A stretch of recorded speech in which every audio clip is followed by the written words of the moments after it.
Hi, I'm Jonathan Meer. I'm a professor of economics at Texas A&M University, where I've been teaching an online Principles of Microeconomics course with my colleague, Steve Wiggins, that reaches nearly 3,000 students a year. We use a lightboard to do it, and the purpose of this discussion is primarily to cover teaching asynchronously with a lightboard.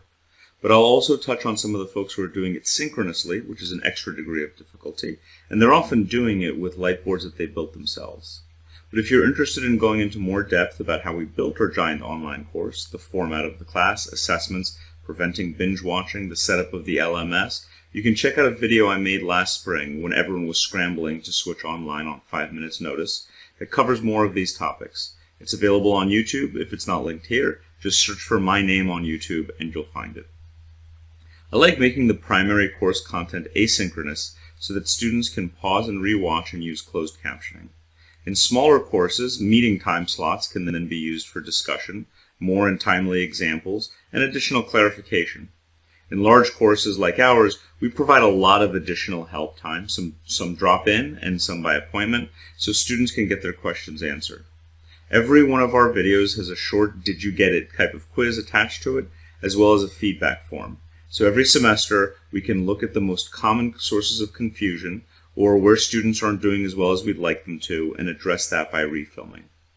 So how do we deliver our content? We use a 4-foot by 8-foot lightboard built by our amazing Engineering Innovation Center. It's a piece of very clear glass with LED lights all around it, and when you write on it with fluorescent wet erase marker, it glows kind of like a telestrator. You face the camera and write as if the class was standing behind you, and then it's mirror imaged in any basic editing software, along with some minor filtering to reduce glare further and make you look your best. You can also easily add images with editing software. These pictures give you a sense of what our studio looks like and how it's laid out. Our lightboard now lives in a one-button studio where anyone can use it with nothing more than their own USB stick. Here's a clip of a course video on positive externalities that I filmed a few years ago that seems particularly appropriate right now. Well, at point A, your benefit equals your cost. But society's benefit is much bigger. Society would like you to wash your hands at point B. Over here, the benefit to society is much greater than just to you. Up here to point C. This is a hand wash that didn't happen even though the overall benefit was positive. Now we can keep going until point B, where the benefit to everyone in society, including you, is equal to its cost. This triangle ABC is the value of hand washes that should have happened if the externality was taken into account, but didn't. It's dead weight loss. So when there's a positive externality, there's an inefficiently low equilibrium quantity in the market. Too few hand washes, too little research and development, too little education. Keep in mind that accounting for positive externalities means that the marginal social benefit will be greater than the marginal private benefit. And wash your hands.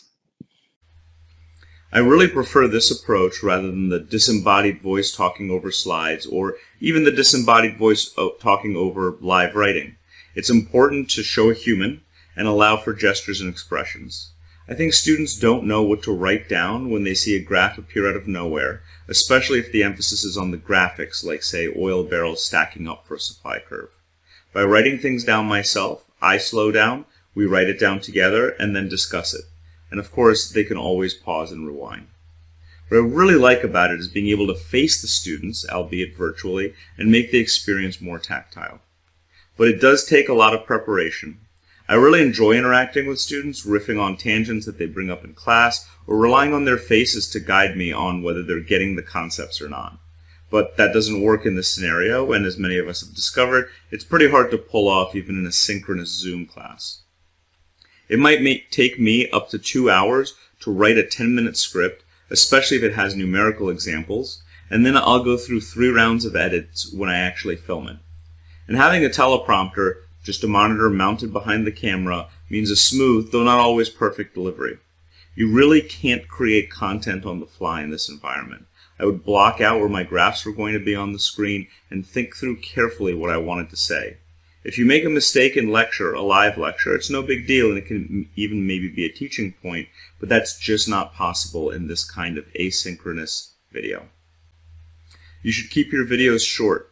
Most of ours are 8 minutes or less, and student ratings on the feedback forms we have for each video decrease dramatically for the handful that are longer than 10 minutes. Break up each idea as much as possible. Separate the introduction of the concept and explanation of the vocabulary from the application, and have that separate from an example problem. It really does seem like 10 minutes is about the maximum most students can handle at one time. There are fewer hours of content than you would think in this format. Once you pull out all of the start of class reminders, the end of class paper shuffling, the topical, timely, and hilarious jokes, the repetition of content that you don't have to do in a class like this because it's already there for them, you'll probably find that it's about a third of the actual in-class hours, even if you're preparing more content. But it'll take a lot longer to get yourself ready to film. These light boards can also be purchased, though those are often not as large as the one that we use. And some folks have built their own.